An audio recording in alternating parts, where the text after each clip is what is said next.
And welcome, Bekah Eckhart. How are you doing this evening? Super duper. How are you, bud? Oh man, I'm good. I had a good day. I mean, Yep. I used some AI to like fix some code things, that I don't get a lot of opportunity to do, and Mhm. so that's kind of my world during the day is technology, and so yeah, I was successful. I feel like I have, Excellent. it's always nice to. Why can't Mondays be like this though? That would be fantastic. Yeah, that would be nice if we could start. Why don't we just call Mondays Fridays? Oh yeah, can You we know what just I'm do that? saying? Yeah, Maybe, or yeah. or, or have a Monday pizza party. Yeah, we do Aloha Thursday at work Ooh, where we all wear Hawaiian shirts. really? Yeah, because apparently that was something, it was like a morale booster during World War II in not Japan, but in Hawaii. Isn't that, because of Japan, though? Yeah, But, that they would start wearing Hawaiian shirts like on Fridays to like just have just a yeah, unity boost type thing. and get out of the suit and the. Yeah, Yeah. exactly. Yeah.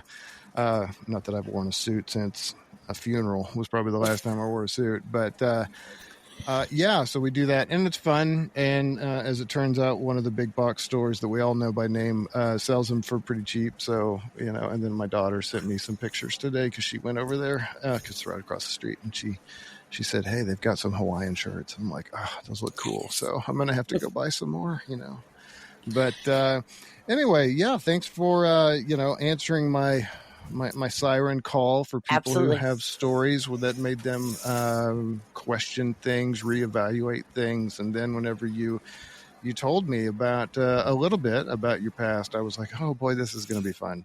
Yes. So, but we'll take her all the way back to the beginning. Tell me about your early days, leading up to I don't know, middle school, high school, and we'll Middle take school, it high from school. there. All Yeah. right. So my early days. Well, I was born into poverty. I was born to a narcissistic mother. Okay. And a father who developed substance use disorder. Mm-hmm. He was shot in the thigh when I was a baby.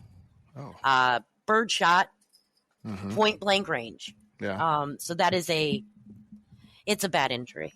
Yeah. And as most people know, narcissists are not well known for caring for other people. I was the youngest of four. My father was married once before. He had two. Barbara, I will not call her my mother. She had one. She was married before, and then they got together and had me. There you go. She was a Jehovah's Witness. Yeah. Dragged my father into it. He's from the South. She's from the North. She moved down South for a little bit. They met, all that. She fucked up his finances, and they headed north back to her family. And at that point, because my father had a successful life. Yeah.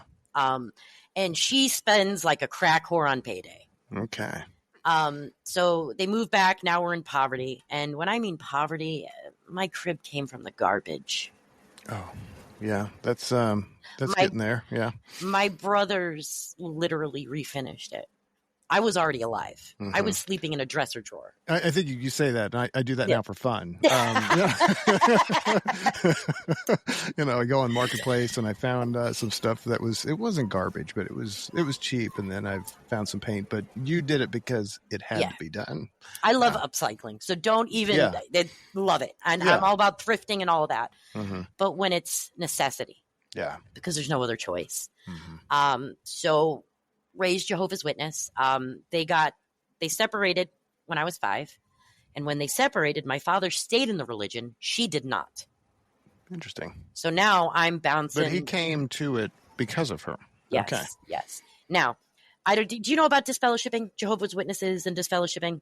I'm gonna say no, just so that way I have you explain it so I don't fuck it up. So what disfellowshipping is when you do something bad, wrong, there's a couple different levels of punishment. Okay. First is a private reproval, which means the elders say, bad you. Right. Then there's the public reproval, which is when they tell the congregation, bad them. Yeah. And then there's disfellowshipping, where they tell the congregation that person is bad. You cannot associate with them anymore. Shun them. Mm-hmm. Which is pretty biblical. I don't know exactly where it is, but there is somewhere in the New Testament, there is direction for how to deal with somebody that's having a problem. You go to them privately, and then you bring them before the church or whatever, and then after that, you just go, you're out. Yeah. So. But this is done to children. Children. It was done to me. I had a soft disfellowshipping, which means they didn't actually disfellowship me. It was worse. But she'd been disfellowshipped a bunch of times. So she left again because she left and there was no adultery. So she was going to get disfellowshipped no matter what if she stayed. So she left and they disfellowshipped her anyway. Yeah. And so I bounced between them. Now, my father, neglectful. Like I said, substance use disorder. Right. Standard meathead who didn't grow up kind of guy, low emotional intelligence. Yeah. He loved me, but he didn't have what it took to raise me. Right. Plus, he had what was going on. She, on the other hand, is, now I want to be clear to your audience, narcissistic personality disorder is the diagnosis. So, so it was an official diagnosis, not like we might look at a certain leader of a certain country and say, "Well, that guy's a narcissist." Oh, he is. He is. Well, but yes, since we're not professionals, we won't diagnose him. But yes, I will happily take this risk because I survived narcissists for over 40 years. Yeah, he is one. Yeah, but she is what you would call. It's not a type of narcissist, but it is a subtype in that if they engage in this behavior, that's what it is, which is a malignant narcissist, meaning she deliberately causes chaos and confusion and hurts people, deliberately has a scapegoat as her supply to torment. Yeah. I was a scapegoat. Oh. In fact, I was just talking about it earlier that my earliest memory of her calling me a beast was like 6 years old. That was her favorite. An odd choice of word for a kid, for your own child. So yeah, she was physically abusive, emotionally abusive, financially abusive, the whole nine. Thank you. So I'm in this religion, right? And I was a good little Christian girl, I love Jehovah. So I'm bouncing between these worlds. Now she's bad at this time, but he's okay. And so I'm being the good little Christian, right? So we've got that right here, and now she has me celebrating fucking holidays. So now I'm bouncing between these two worlds. I'm disloyal no matter what I do, no matter if I stay with Jehovah, if I celebrate holidays, if I do both. So my cognitive dissonance started real young. Sorry, go ahead. No, I was, so there's things I don't know about Jehovah. I mean, my knowledge of Jehovah's Witnesses is whenever I lived in a college town and they would stop by. And honestly, I always liked chatting with them. They were super friendly, usually guys, dudes. And, I'd like, well, if you guys drank, I'd probably drink a beer with you. But, but tell me a little bit about the holidays. Like what, I'm guessing you're alluding to some rules, maybe written, some unwritten. Jehovah's Witnesses are a cult, just like Mormonism is a cult, just like Seventh-day, like they are 100% cults. So some of the rules, because based on their interpretation, no holidays, so no Christmases, Christmas, no birthdays, any of the holidays that we celebrate. No, the only thing that we could celebrate was graduating high school. Okay. We could throw a modest party, baby showers, and weddings. What was the rationale behind not celebrating, I don't know, things? Because they were all pagan in origin. Yeah, okay. Yeah. Unlike the rest of your religion that you stole. Yeah. I mean, I understand I had some weirdness around Halloween was a rough one for me. So I can empathize a little bit. There's also the thing about the Go ahead. But that one, I can understand the mentality. Sure. Yeah. Because they want it to be about demons and blah, blah, blah, blah. So for Halloween and Christians like us, like we were, I could understand that. It makes logical sense that a holiday about spirits and the supernatural. Yeah. You know what I mean? When thinking within that framework, it makes sense that holiday particularly would be singled out. Yeah. So, yeah, that makes sense. And then isn't there also a blood transfusion thing? Like that's a no-no because, I mean, no blood. No blood. Wow. So the hard rule is no blood at all. Okay. Plasma is a conscience issue. That doesn't mean you. Okay. That doesn't mean that you won't get shunned if people in the congregation find out. Yeah. Because just because it's a conscience issue doesn't mean that they won't go ahead and judge you and hold you accountable to their standards, to their conscience. Yeah.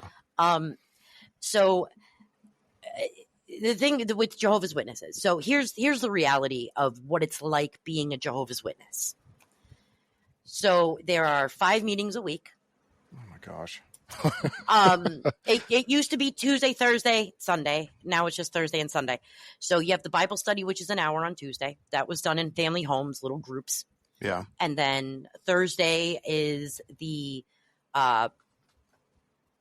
public talk, or I'm sorry, the service meeting. Theocratic ministry school where they teach us how to be cultists. Okay. And then the service meeting where they discuss congregational issues. Yeah. That was 2 hours. So we're at 3 hours right now. Now this is at night. This is at night. Now we got Sunday morning. Sunday morning is 2.5 hours. And that is a public talk of some bloviating bonehead. Yeah. For an hour and 15 minutes, and then the Watchtower. I'm sure you've seen a Watchtower. Yeah, you know what I have. Yeah. So we studied that. We read it and answer like school. I guess we should say for the audience, since you and I know it's a magazine, right? And that it's a publication that it acts as a supporting document. Yes, a theocratic propaganda magazine. That like a workbook. Now those are the meetings. Hold tight, because we got to prepare for those meetings. You got to study for your Bible study, which is going to be an entire chapter from whatever book we're on. Yeah. Like the book of Revelation is this thick. You know what I mean? Yeah. So a whole chapter, it's a lot. Then you have to do, if you have a talk at the Theocratic Ministry School, because that happens, where we LARP going out in the field. So that they can judge us and tell us how good we are at it. Yeah. I am not kidding. So you have to prepare for that. You have to prepare for the service meeting. And then, of course, Sunday, you can't prepare for a public talk, but you absolutely have to do the Watchtower and prepare for all that. Now, let's not forget about field service. Right. Field service. So Saturday, absolutely. Sunday after the meeting, absolutely. Summertime, you're going out every day. You're talking about getting kids up at 5, 6 in the morning. There were times right after school. Then there's personal study, your personal relationship. So the Bible, the different books, like when I was a teen, the Young People Ask book. We were so hungry as teenagers for that. When that came out, it was like 92, I think. That I don't think a single one, and from my congregation, didn't read that book cover to cover on the drive home. Yeah, from the convention, because that's where we get it from, these big conventions.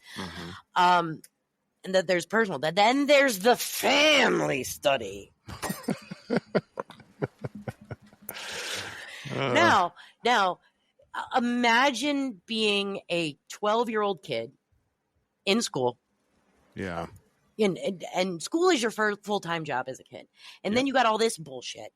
And then you've got just life itself. It doesn't sound like you had one. No, I didn't. Yeah. I was a very lonely child. My life was, for the most part, serving a religion or taking care of other people.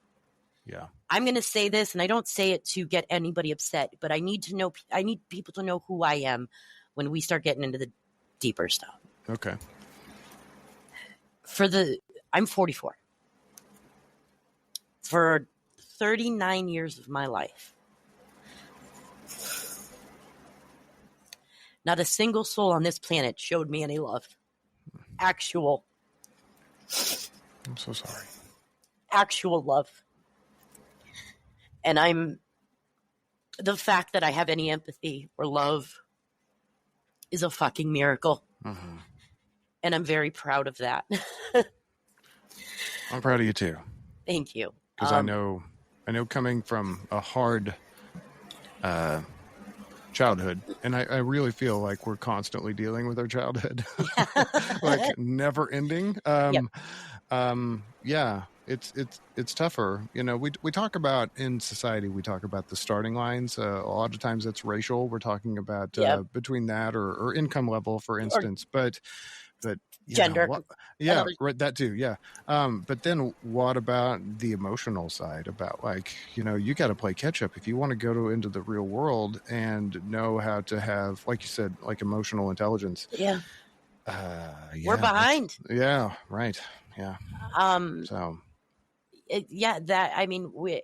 And when you realize that, when you, because with me, it wasn't, so I was raised in the religion. I met my husband in the religion when I was 12. He's 8 years older than me. Okay. He held the line. He did until I was at least legal age. Okay. So there's that aspect too. That's another layer. Yeah. What was I going to say? Damn it. Squirrel brain. We talked about love, emotional, growing up without love, and then meeting your to-be husband eventually at a very young age. Yeah. Yes. There was no emotional intelligence. There was no, it's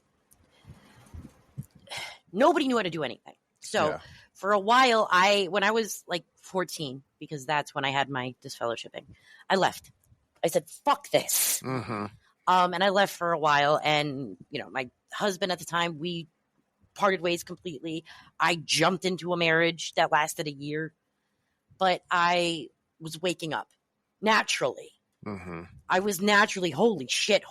And I was a kid. So there wasn't all that weight of, I've fucked up a lot of things because of this. Do you know what I mean? Yeah. So I was naturally waking up, but I loved my husband. Yeah. And he was still in. And he drugged me back. I allowed that. He didn't. I did wonder, because you said earlier about disfellowshipping multiple times. It's not a one and done deal. Then you can find your way back into the good graces. Oh, absolutely. Okay. Oh, absolutely. It's a lot of groveling. Mm-hmm. A lot of groveling. Sackcloth? You do sackcloth and ashes? No, it's a letter. A letter. Well, that's nicer. A letter after coming to the meetings for however long they determine is appropriate, and being ignored. Yeah. And you know what I mean? Sure. After you suffer enough of that, they'll allow you to write your letter. Yeah. Groveling. Yeah. No, my husband was disfellowship because we had premarital sex. Out there banging. Gosh dang it. How dare you be human? I know. God, geez. So I was starting to wake up, but once I got pulled back in, that did just untold amounts of damage. Yeah. And I tried to hang on to reality as long as I could. My husband and I eventually walked away. We left. Mm-hmm. But we didn't deconstruct. What age are we talking about here? 18, 19? When we left, I was 27. Oh, okay. So young. I was 27. Yeah. He's 8 years older. We had one child at the time who was just a baby. So none of our children have been exposed to this. That's good. Yeah. Yeah. I'm proud of that. He was a baby. So anything he heard doesn't matter. But we didn't do the deconstruct. We just kept going through autopilot. and I want to be clear when I say this, because I want to give Keith the credit he's due. He was not overtly abusive in any way. Mm-hmm. He was covertly.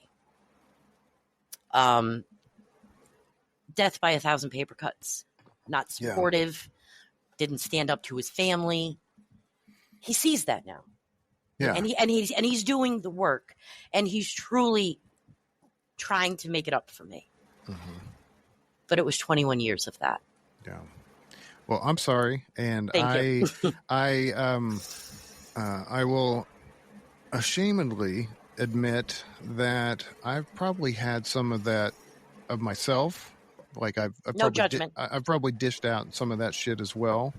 And it was only after I left religion that I think it has a lot to do with the high control aspect of religion. And then whenever it starts to seep, it just latches on to whatever crappy part of our personality that likes power or something, or likes to think we're superior. I don't know. We're nothing. We're ants. So, think about how our egos were formed. Our egos were formed in an environment of high shame, high control. Oh, yeah. So it's going to have the little ting of, oh, there's a little bit of power there. Do you know what I mean? Yeah. And if you don't know that, if you don't keep it in check, it goes sideways. I wouldn't say I consciously thought that, though, but it was just kind of like, this feels good. It's like an infection. You just can't go away, And it's more comfortable because our society is built off the model of Christianity. It all starts from the same place. Mm-hmm.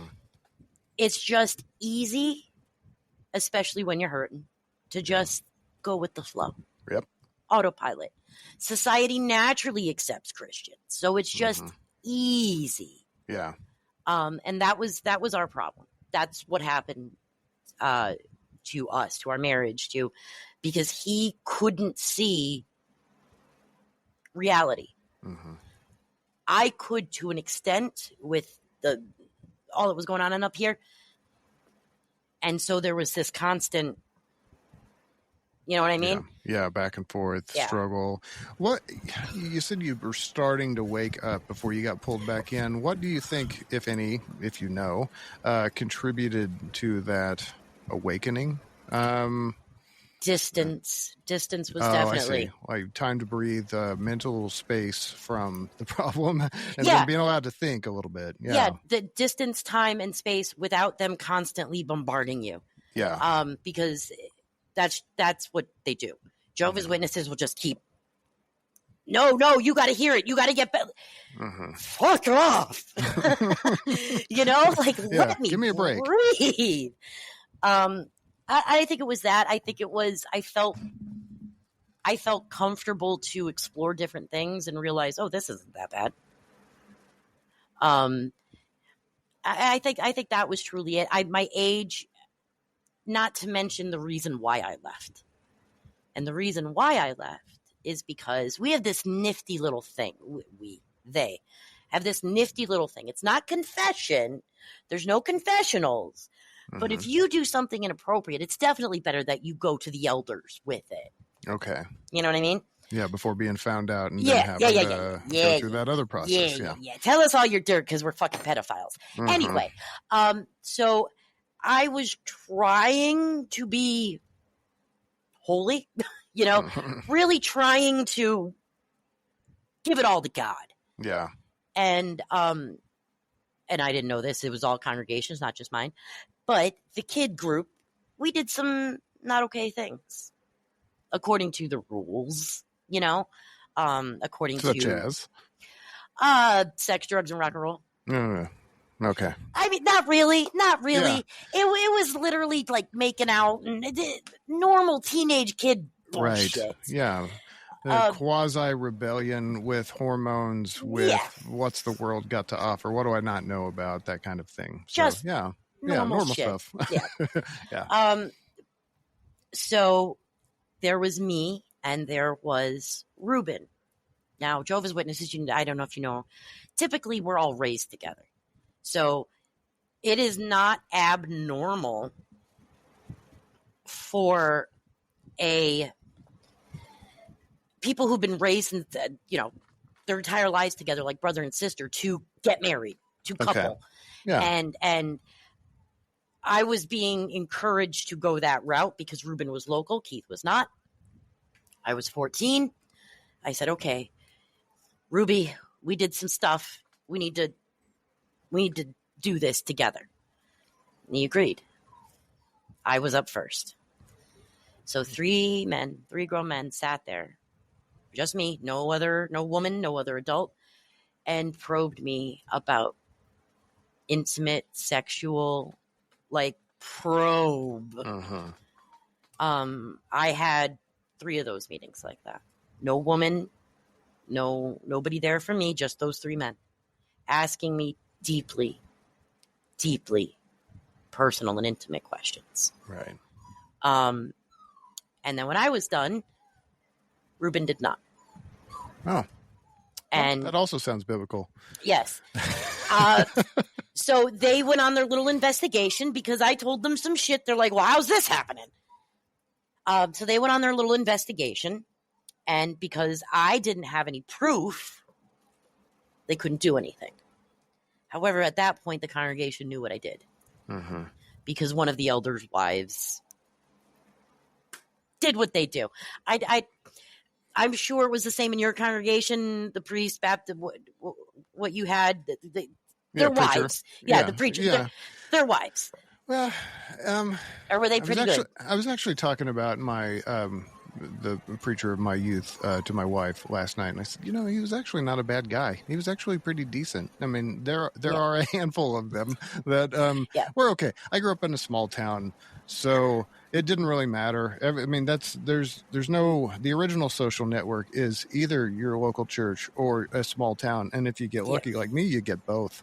So, you know, and then once it gets out, it's going to be out quickly, you know. Nowadays we just, you know, we put it on Instagram or whatever. It's no big deal. So, but the congregation knew. And so I didn't get punished by the elders. The congregation punished me. Of course. Yes. So there was no order to shun me, and I was shunned at 14. And I had no idea it was coming. Oh, really? No idea. I walked into the Kingdom Hall the first time after, you know, it was like a week or two, and nobody would talk to me. Nobody would acknowledge me. Like, literally, I'd be like... Yeah. Talk about lonely, right? Yeah. You know? Yeah. And I, that went on for about a year and a half. When I finally said I'm fucking done and filed for emancipation. Okay. Wow. You went the whole whole 9 yards, didn't you? At 16, I was on my own. Moved out at 16. Graduated high school via homeschool through American schools. Yeah. And that was where I started the wake up. So from 16 to 23, I was in the world, living my life, learning who I was, or trying to as best I could. It's when Keith and I reconnected, and he was still in, and I loved him. You know. Yeah. And this, I'll tell you 100%. And he, you know, if he was here, he could pop in and tell you that single moment is his biggest regret, because he knows that's where it all stems. His behavior, my fall. So yeah, we went back, or I went back. We didn't stay long. Like I said, it's a couple years. We were married about 3 years when we had Aaron Lee, and he wasn't even a year old when we left. They moved down here to North Carolina, away from the religion, away from my family, but we were with his family who were in the religion, or at least kind of, but no, you know what I mean? But still holding up the standards. Yeah. You know? I suppose you do have, I mean, every every church, every belief system, you've got your people that are really dedicated to it. And then you've got the others that are more casual about it. So are you saying it was more casual then? Like still? Yeah. It was, well, you know, my father-in-law is a putz. But he just, he's a narcissist too. He's a covert narc, meaning, you know how a certain political person is grandiose. Yeah, a little bit grandiose. Yeah. Covert is you don't see it. Yeah. You're like, but he doesn't get mad. He doesn't yell. He doesn't. Yeah, that's the point. When he's mad, he never shows anger. That's the point. It's all hidden. Yeah. Subversive. Yeah, mastered. Yes. Yes. And if you met him, you would never believe he was that smart. But I kind of like that. You know. I don't know if I would call him smart. I would call him manipulative. Oh, yeah. Narcs know how to get their needs met. Yeah. So, you know, just kind of living life and all that jazz. And then the hits start coming. And I'm talking hits. Physical hits. No. No? To our family. No, my husband has never laid his hand on me. Okay. Let me correct that. Correct that. I did him and he moved me to get me. I didn't hit him. I got in his face and he just moved me. That's not a hit. That's just moving. No, that's self-defense. obstacle. Yeah. That's it's absolutely self-defense. I was in his face. Okay. No, it's to our marriage because we, at least from what I believed at the time, had the perfect marriage. Yeah. We had this beautiful little boy. Everything was great. We had fights, but all couples fight. Oh, yeah. You know, but we were comfortable, happy. The first hit was my nephew was arrested for manslaughter. He did 9.5 years. I did something stupid and I sacrificed our house for his lawyer. I sacrificed. Now, Keith knew about all this. And I'm not saying my decisions were correct. It was wrong. I should have let him answer completely for what he did. Yeah. But cognitive dissonance, you know? Well, you're not the first person to try to bail out a family member who's in need that you care about. Yeah. Maybe not fully understanding the impact that it might have to you, but I bet you never did it again. So no. You know, we owned our home outright. Oh, sorry. Yeah. We weren't rich by any means, but we were frugally comfortable. You know what I mean? Yeah. No, I understand. That was the first hit. That was a big hit. Yeah. I got pregnant with our second child. That was a catastrophically bad pregnancy for me.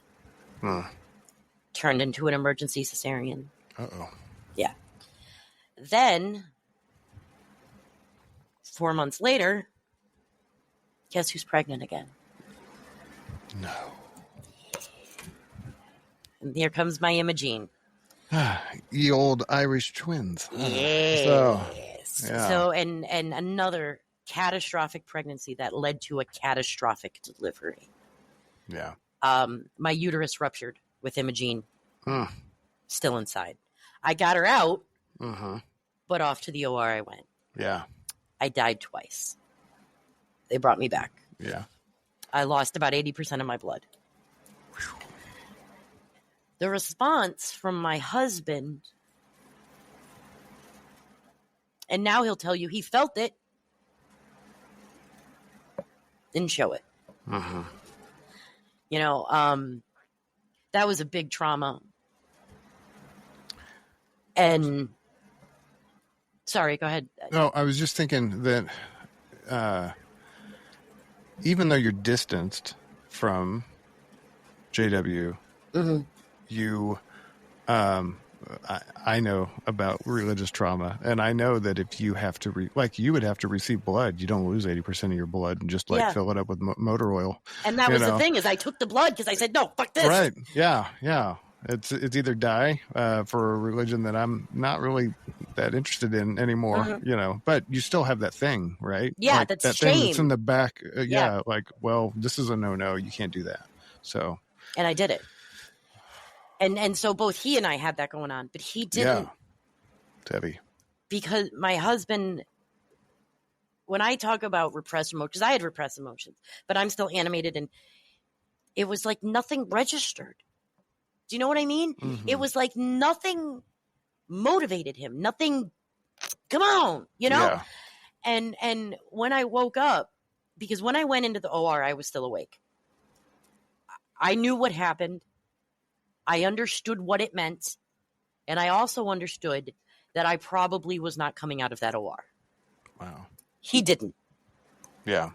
He didn't fully grasp it, or he wasn't told? He wasn't told. Because I wasn't going to tell him, and the doctor was focused on me. Yeah. So he didn't understand that a uterine rupture typically ends badly. So we're stacking these traumas on top of one another, and I'm not getting anything from him. Mm-hmm.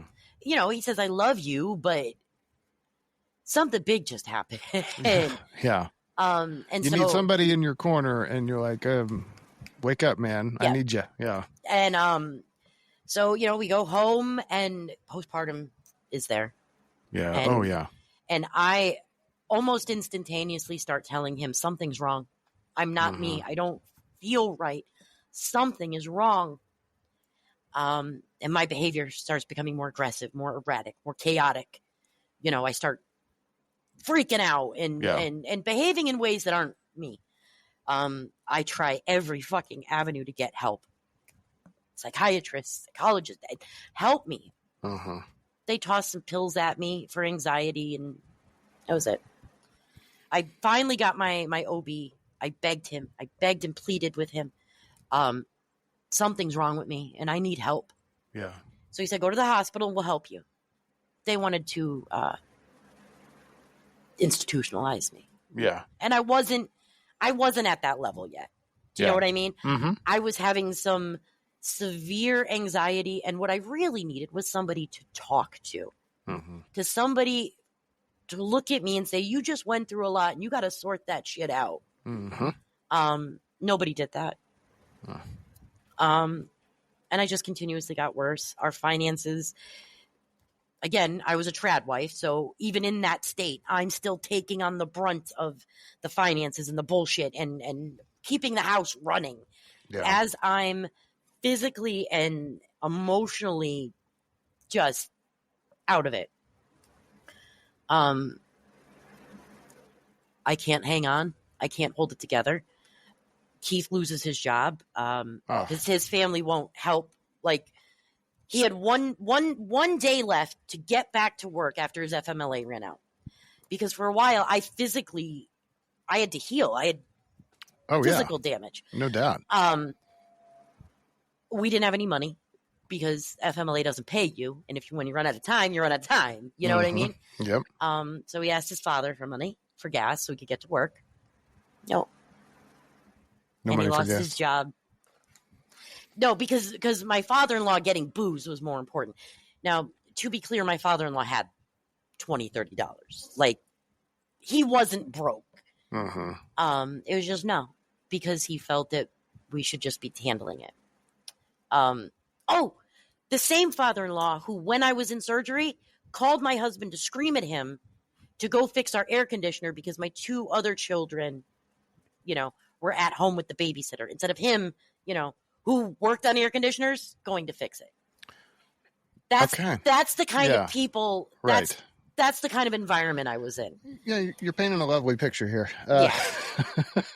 And not to just to kind of give you an idea of what happened to me to get me to where I went and wound up. So all this is fucking happening. Nobody's helping us. And I tank our finances because I'm confused. I don't know what's happening. Mm-hmm. So I have no choice but to call her.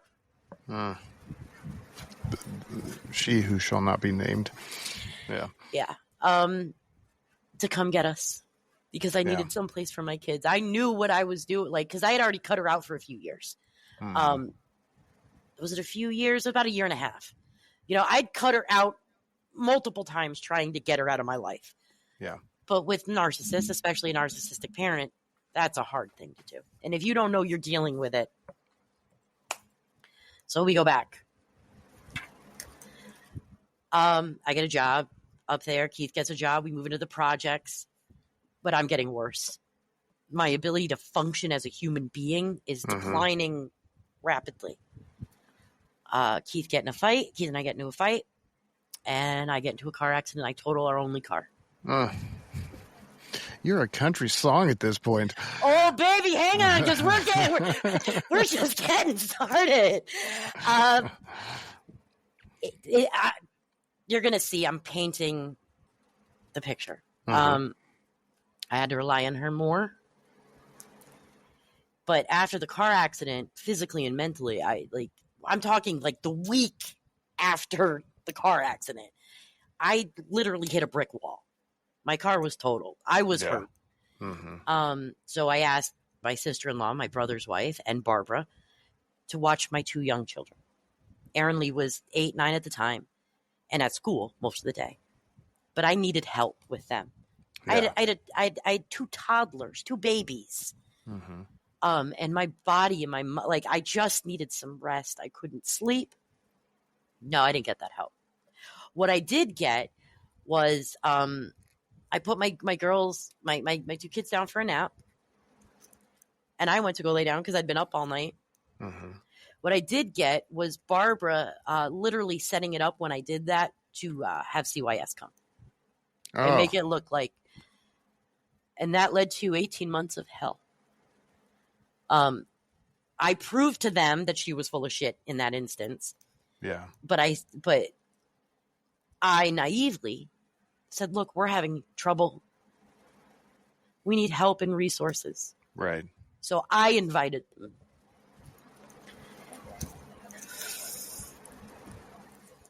I went 18 months without my kids. My son is autistic. We're all autistic ADHD. It's a whole neurodivergent craziness over here. And he had encopresis, which is when children hold their feces. Oh. It's very common in autistic children, especially autistic boys. Okay. And there's really nothing you can do about it because any type of pressure is only going to make it worse. Right. It's just something they have to grow out of. This is well known. That didn't stop them from using it to take my kid. Lying to a judge. Mm-hmm. I know that people, unless you've been involved, you want to believe that CYS actually is a good organization, that they do good. So just to clarify, what's the Y stand for? Child something? Children. Child. CPS, okay. CYS, okay. DPS, you know, they all got. Yeah. Just make sure that we're, and being informative, that's all. Yes. Yeah. Sorry. Yeah. I would have never believed what happened to me until I lived it. Yeah. Because I believed in our systems. I believed in our laws. I thought we were America. Mm-hmm. But to be fair, I mean, there probably is some good that does happen. Oh, absolutely. In the absolute worst of circumstances. However, you still have to listen to all the sides. You have to compile all the evidence. You have to figure out what's good evidence versus bad evidence. And from what you're telling me, it sounds like you kind of just got swept up into the, this is just another one of these things that we got to deal with it like we always do, rather than somebody really combing through all the details. Well, because it's the middle of the country. They ain't got nothing. And I stood up to them because the worker exerted a little too much aggression in my home. And I calmly said, you're not going to do that. You don't make the rules here. I've invited you in. I can kick you out. And I didn't do it in an aggressive way. I did it in that manner. Right. Perfectly rational, right? Yeah, for any parent, I would say. And that's what started and because my mental health was in such a shit, I kept, you know what I mean? Yeah. Until they manufactured something and took my kids for 18 months. Literally, and I'm not even kidding, and I can absolutely provide you the letter. They got a forensic psychologist to evaluate me. She diagnosed me with BPD without doing the proper diagnosis protocol. Oh, okay. And then wrote a letter to the court as evidence, her official evidence, stating what she thought, her findings, and that I was institutionalized. That was her evidence. So she's legally saying, I'm saying this girl was institutionalized. I was never institutionalized. So when that letter was presented, I called her and I made her write another letter saying that was a lie. Yeah. Did they give my kids back when that happened? No. So we've got that. Kids come home, lots of chaos.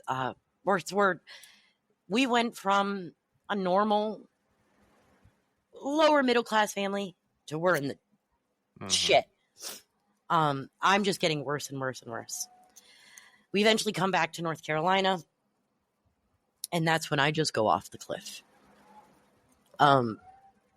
During this time, MAGA happens. Well, what year are we talking around? We're talking. This time? My kids were taken in 2017. Okay, so yeah, we're well into MAGA at that point. Yeah, for sure. Yeah. I say 2015 is when my mental health went off a cliff, and that's really when it did. But it was a progression. Yeah. You know what I mean? I was getting worse, and when I really went negative, my logic went with it. My woke went with it, and I didn't understand I was hearing those dog whistles. Yeah. I didn't understand that's what they were because I didn't deconstruct. Do you know what I mean? Yeah. So as I'm hearing these things, I'm like, well, that sounds right. Right, because it's not the same thing to be separated or distant from something versus to deconstruct. By the way, for the audience, deconstruction is a process where individuals critically examine and reevaluate their faith or other things, often leading to a departure from a significant reshaping of their previously held beliefs. I have that on my notes here, in case that ever comes up. But deconstruction happens not just for religion. I mean, it can happen for political ideology or just literally whatever, deconstructing MAGA. Yeah, right. Yeah. So, but yeah, so you hadn't had that. You'd been separated from high control things, but you hadn't fully deconstructed them. I didn't know that was in there. Yeah. And because I had my logic. Do you know what I mean? Yeah. Even though I was being treated terribly and all that bullshit, I still had a general empathy in who I was as a person. But as these things were happening to me and I was falling lower and lower and lower, and as the government was abusing me, well, you hear somebody talking about the government abusing people, it's gonna pique your interest. Sure. And then you don't realize you're looking at propaganda, because free speech to me, there's nothing more important. I will die for it. And so when I saw Berkeley burning, listening to people I didn't realize weren't good people, I thought, what happened to my party? Yeah.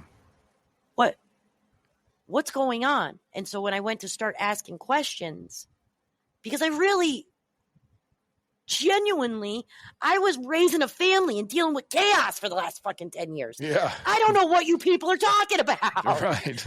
Yeah. So I was genuinely asking questions, and we have to address this on the left.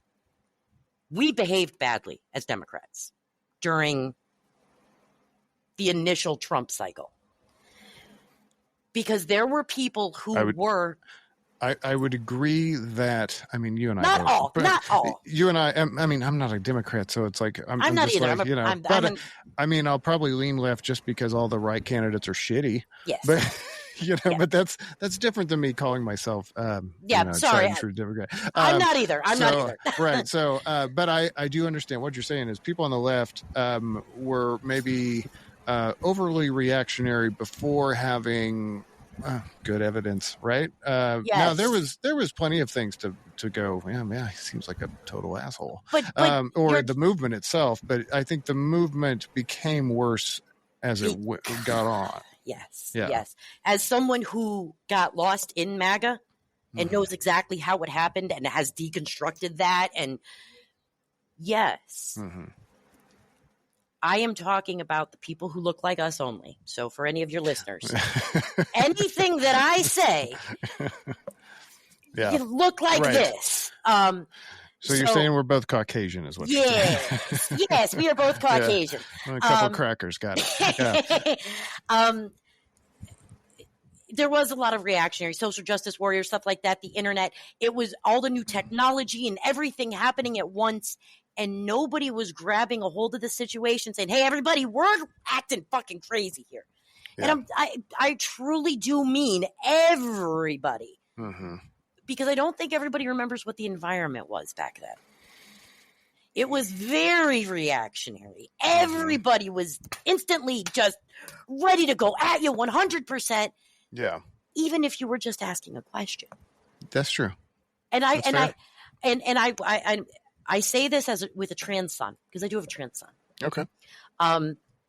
The way trans allies, not trans people, trans allies handled things was a massive disservice. Not all. But tell me more about that, because that's not something I was even remotely on top of at the time. I didn't. Well, during the election cycle, transgenderism was a fucking issue, and it wasn't a major one. Well, at least it wasn't a major one back then. The first time, but this time it became the second time. Yeah, way bigger. Yeah. The first time I don't even really consider. I was in so much chaos I couldn't think about anything at all. And I know this sounds terrible, but again, the way we were raised, Jehovah's Witnesses, neutrality, and everybody's bad, and the propaganda. I didn't like Hillary Clinton. It has nothing to do with Benghazi. It has to do with I don't like the woman. I get a vibe.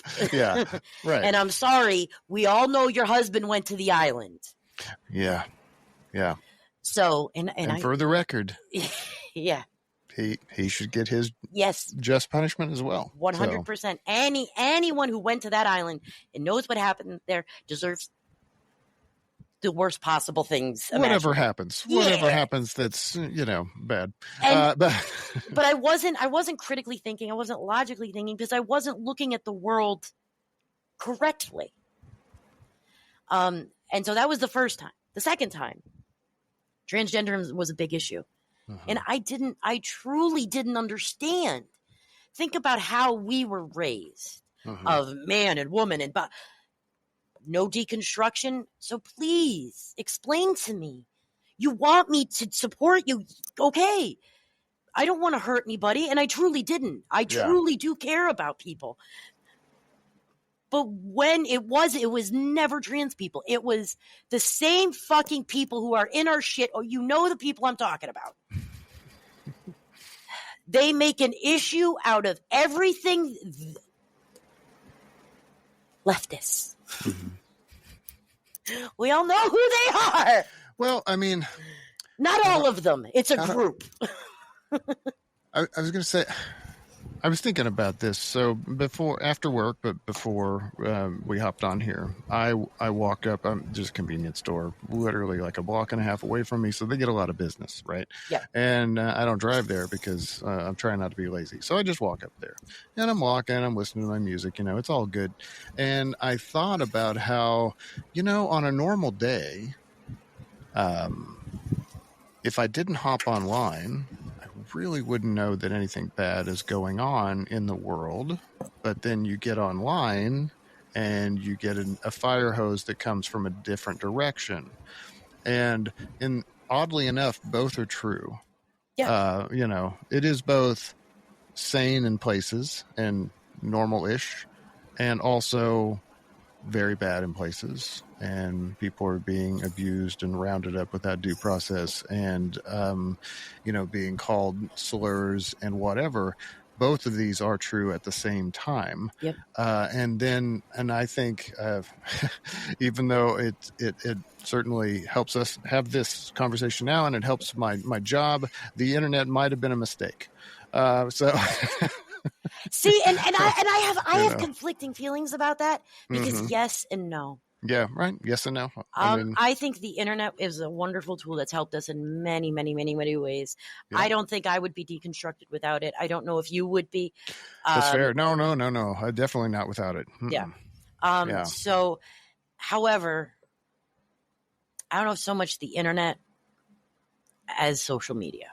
I think social media, and again, but social media has good things too. It does do well. This is from social media, absolutely. Right? Like us chatting is great, and you can also yell at somebody, and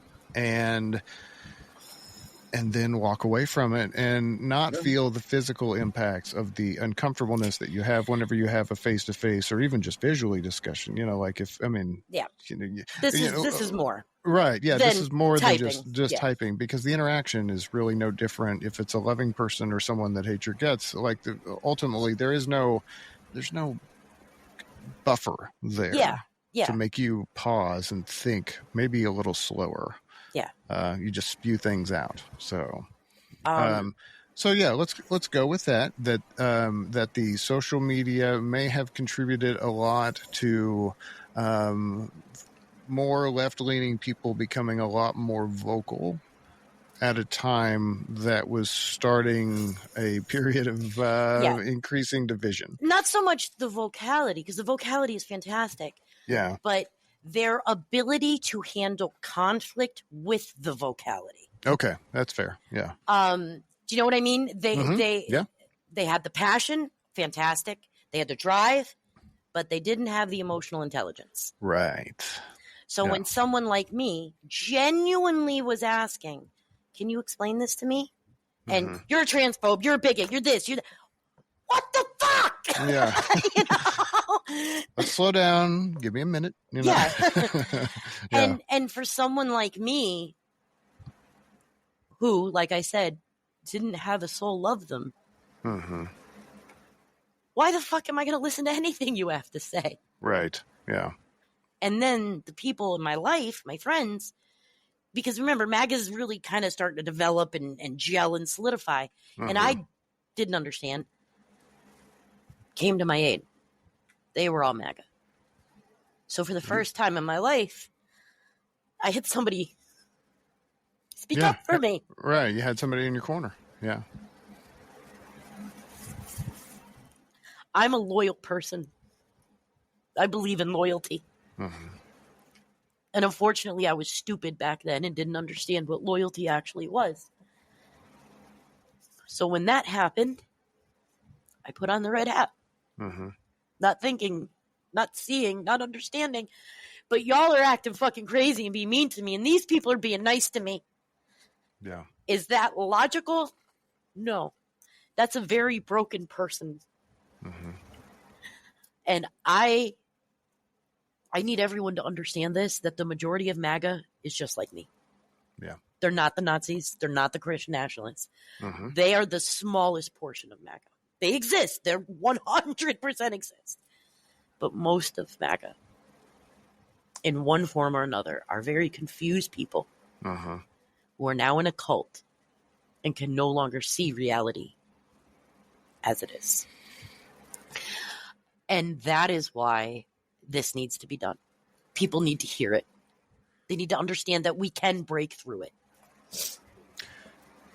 So tell me about, you said you were in for like 4 years, right? Yeah. So 2017 to about 21, right? Yeah, I would say because when I started kind of getting was after the Capitol, but it really wasn't because I didn't see what you saw. The echo chamber was complete. Right. Yeah. So we saw a little bit of pushing, a little bit of shoving. Yeah. A little bit of yelling. Not a riot. Not an insurgency. No. Nothing like that. Just it was like a bad concert where you're dealing with the drunk guys, you know. Yeah, and you're like, it was like that. There's just a little bit of bit of rowdiness. I didn't see police officers getting stomped on, and I didn't see that. I heard about Ashley Babbitt, and I'm like, what the fuck? Again, echo chamber was total, complete. Yeah. So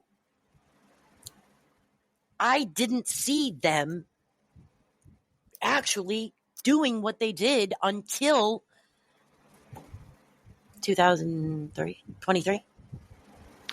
What happened in 2023? I was in the process of waking up where I went and looked. But I had a lot of mental stuff that I had to deal with first. So, January 6th happened. Yeah. And I'm kind of wrestling with it a little bit, but I'm still saying all the same things. And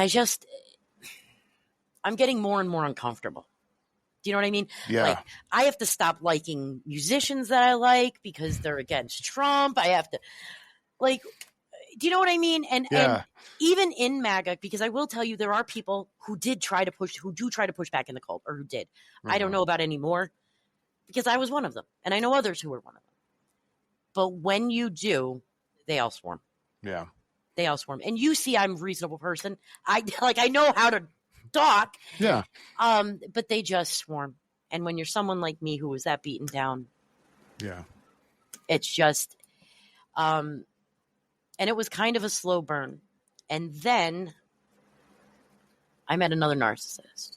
Because remember, my husband and I, at that point in 2021, I had lost all my ability to function. So basically what I did every day, all day long, was sit in front of a computer and play video games. Yeah. That was your escape. So I couldn't bathe myself. I couldn't feed myself. My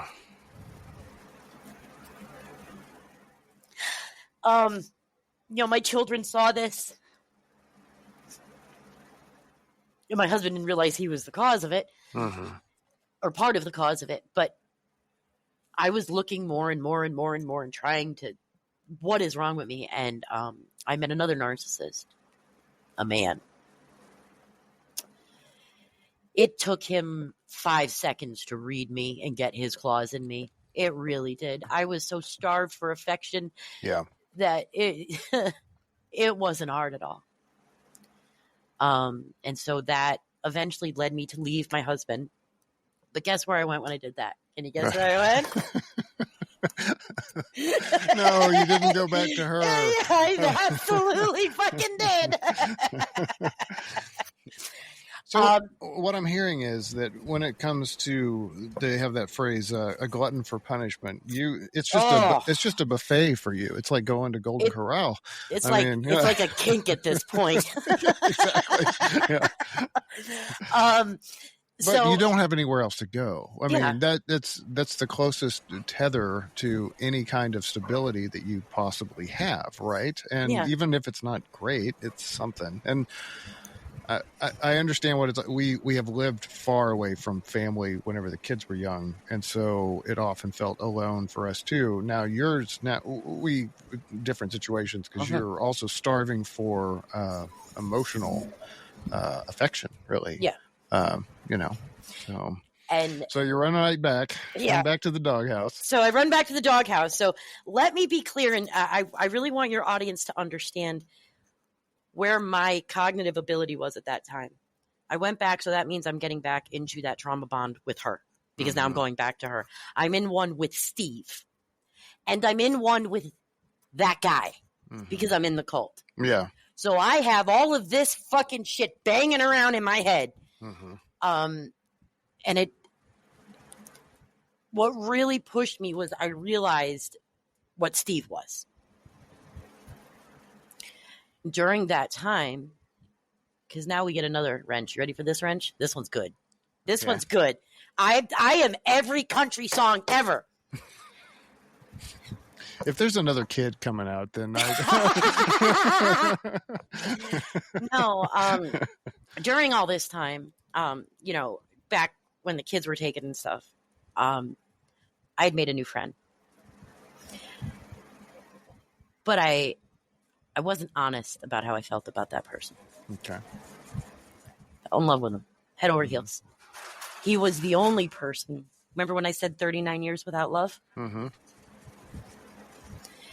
Okay. And he's a meathead, and he's locked in MAGA right now. Yeah. And but he was the only person. He literally stopped me from killing myself. Wow. Not all bad. No. He's a good man. He's just hurting. He's a combat vet. Mm-hmm. Similar childhood. Yeah. And for boys, it's different for y'all. You know what I mean? Yes. You can't do it like we do. Mm-hmm. And so typically boys are explosive when they're dealing with their trauma. Not all, but he was. No, I tell, I mean, sometimes the kids would be like, you're grumpy. And I'm like, kids, you need to understand that depression manifests itself as anger often. Mm-hmm. And, that's just what happens. And, so sometimes whenever your anger kind of spills out. It's because ultimately you're probably depressed about something, and you have a conflict that's not getting resolved, and the frustration that goes along with that. And unknown neurodivergence. Let's not forget about that part. Well, there's that too. So, yeah. So during this time while I'm in Pennsylvania, because that's where Barbara lives. I've got Steve at me, Barbara, MAGA. Here comes this person back into my life. He'd been gone for a couple of years, which was when I actually fully went head over off the cliff and stopped functioning as a human being.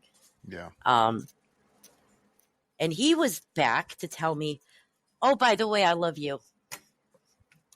Oh, I love this monkey wrench. Yeah. However, that was the driving force to fix myself. Interesting. I loved him. Yeah. He loved me. Mm-hmm. I handled that very badly. I blew him off a lot. And I hurt him, not on purpose. Mm-hmm. Like, we weren't in a relationship, but we were trying to figure it out. And because I was so sick, and because I was dealing with everything I was dealing with, to him, it looked like I rejected him. Yeah. I hurt him real bad.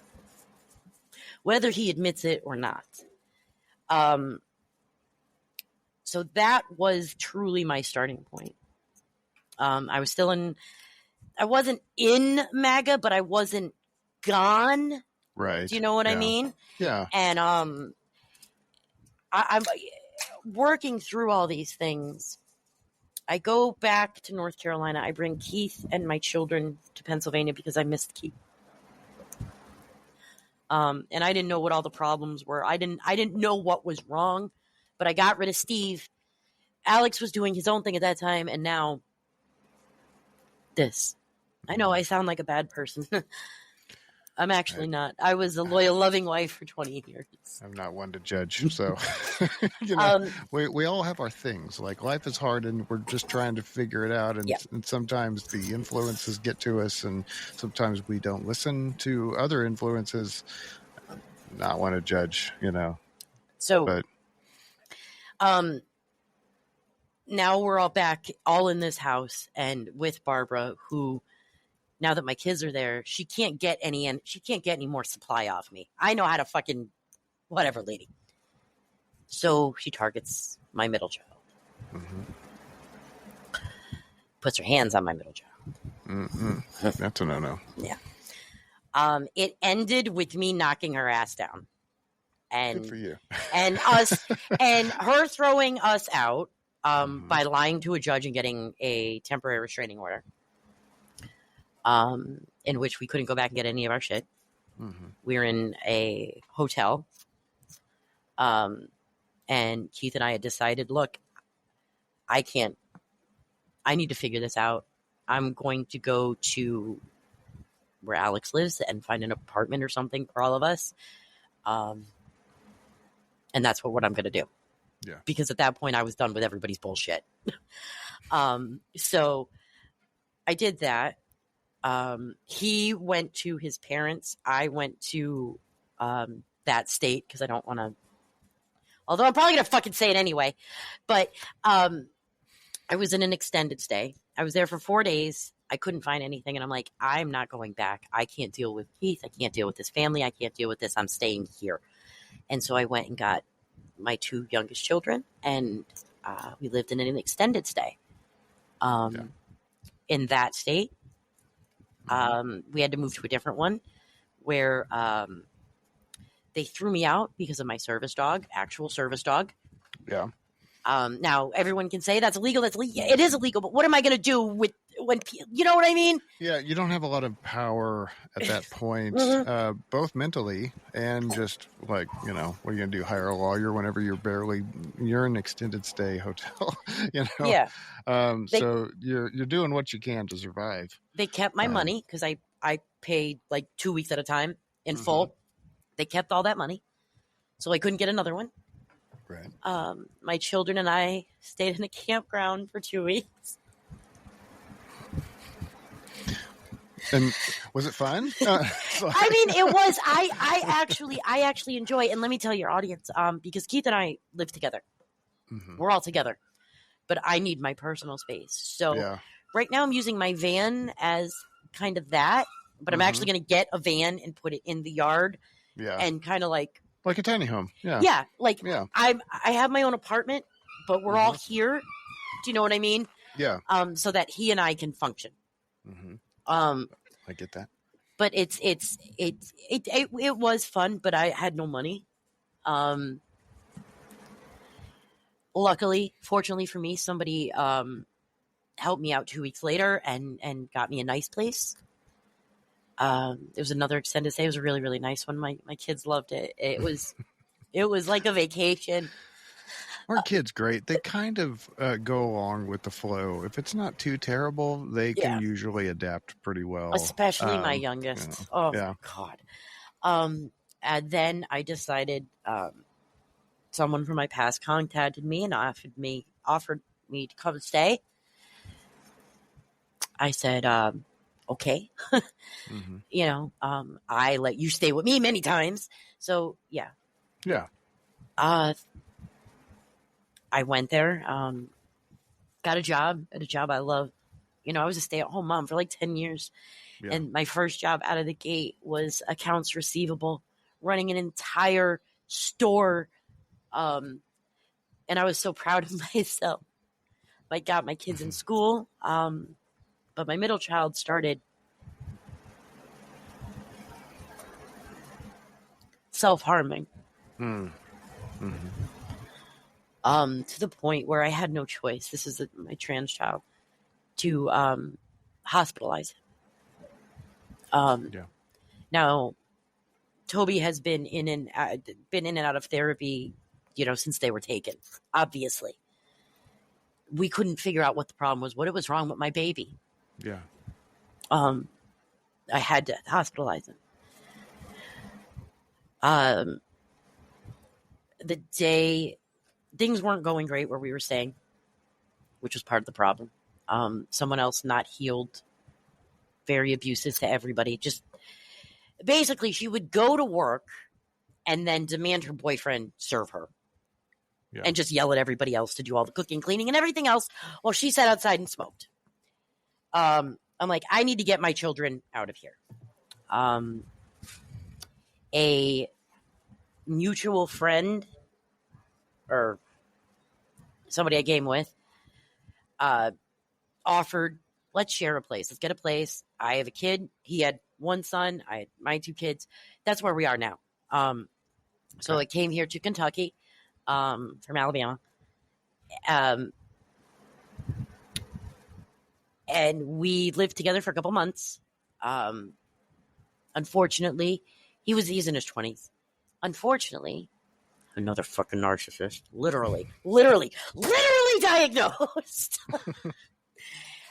who knew that I wanted nothing to do with them and kept that from me and only told me after we were living in the same house.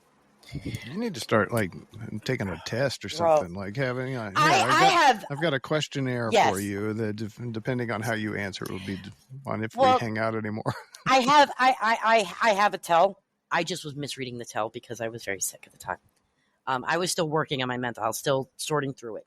So during all of this, I'm ripping apart MAGA. You know, I'm like, what the fuck is happening here? Right.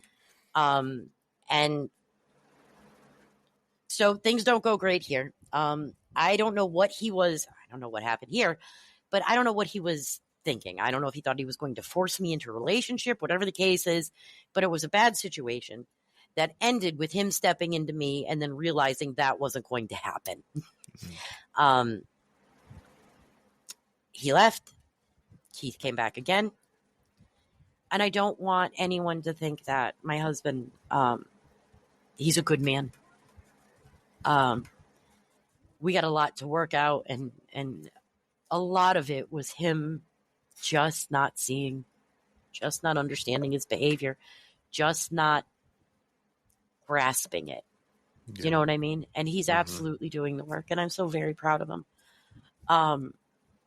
But he came back, and that's when I really started digging and seeing what happened. Oh, God. I betrayed my country. I did. I'm not racist. Well, I'm not overtly racist. All white people are racist until we take it out of us. But I am not. It's a continual struggle that you're either mindful of it or you're not. Yep. And, I think that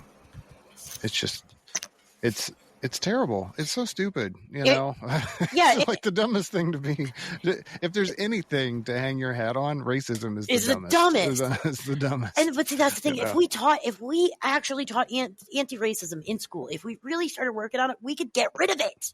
Yeah. We really could. Yeah. But, I had to wrestle with that. I had to wrestle with,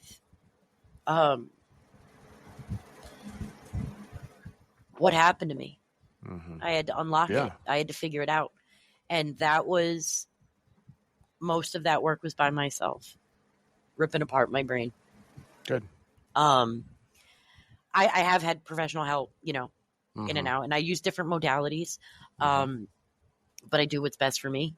And I've come miles. I mean, do I sound like anybody from MAGA? No. Have you seen the documentary on HBO, 4 Hours at the Capitol? No, I haven't even heard of that one. Yeah, you may not want to watch it. It might be, I don't know. It kind of depends on where you're at. So I'll just tuck it away. Yeah, if I actually get good at putting show notes in. I'm not very good at that so far. I'm still learning. I'm learning, right? I'll stick it in there. But yeah, it's intense. I mean, it's 4K footage of the entire day. Yeah. Because everybody's phones are everybody's quality, and they had some journalists there, that shared footage as well, if I recall correctly. But yeah, it's brutal. And yeah, they show the incident leading up to Ashley Babbitt getting shot, and she was warned multiple times, and they persisted. Nevertheless, they persisted. Nevertheless, she was work. Yeah. So you did the work. You started asking questions. You started seeing the things that you could not see before. I genuinely couldn't see them. Did you have a nail in the coffin moment where you're like, obviously it's a bunch of little things until it gets to the one thing. Do you think that would January 6th be that thing for you? Yeah. You think? Yeah. Okay. Yeah. January 6th was definitely, Yeah. I mean, as you're working through it, but when you look at that day and then I didn't even know about the day before, what they did the fucking day before, marching around the building like the walls of Jericho. Oh, I don't know that I know about that. So, yeah, they did. To me, the 6th was enough. I was just like, oh. Yeah. On the 5th, they walked around the Capitol building literally saying like they're marching around the walls of Jericho to bring it down. Mm-hmm. What? Yeah. Interesting. That was in one of the, I don't remember which documentary it was, either God and Country or Bad Faith. It's in one of them. For your audience, 100% watch those. They are phenomenal. They will give you so much data as to MAGA is not just 10 years old. MAGA is 50 years old in the making. Yeah. But as far as MAGA, well, y'all are wrong about it. None of you know what the fuck you're talking about. Is it based off racism and bigotry? Yes. 70% of them don't understand that. Right. I would agree. Yeah. When you call them racist, when you call them bigots, it doesn't register. They instantly dismiss everything you say because to them, they can't see it. Just like I couldn't see it. Right. Just, if you want them to see it, there is 100% a way. The first thing you have to do is you have to accept that you're going to take some abuse. It's just going to happen. Now, there's levels, and I'm not telling anyone they have to do this, but I am literally going to walk all of you through what I do.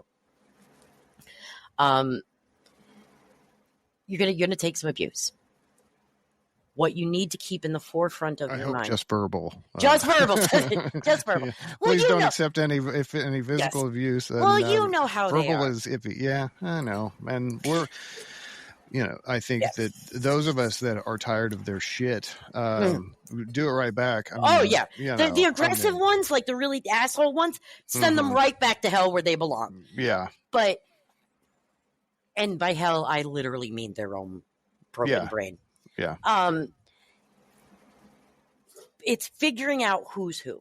The openly really aggressive, but the ones who are soft aggressive, maybe a libtard, sorry, I don't want to say the word, but they use it, so I have to say it. It's something like that. The softer, more just, those are the people you want, and you want to zero in on them. The ego has to go. You just, at least when you're dealing with them. What you need to keep in the forefront of your mind, you are not telling them anything. You are curious. Yeah. You want them to help you understand why they feel the way they feel. You want them to become curious. So you got to, if they step out of line, obviously handle bad behavior, but there's some of it you're going to have to take. Yeah. The idea is to get them to reduce their fear, because that's what this is. That is how he controls them. It is all fear. No, every single person in MAGA who isn't a Nazi is afraid. Yeah. Like a dog backed into a corner. That's what they are. That's what I was.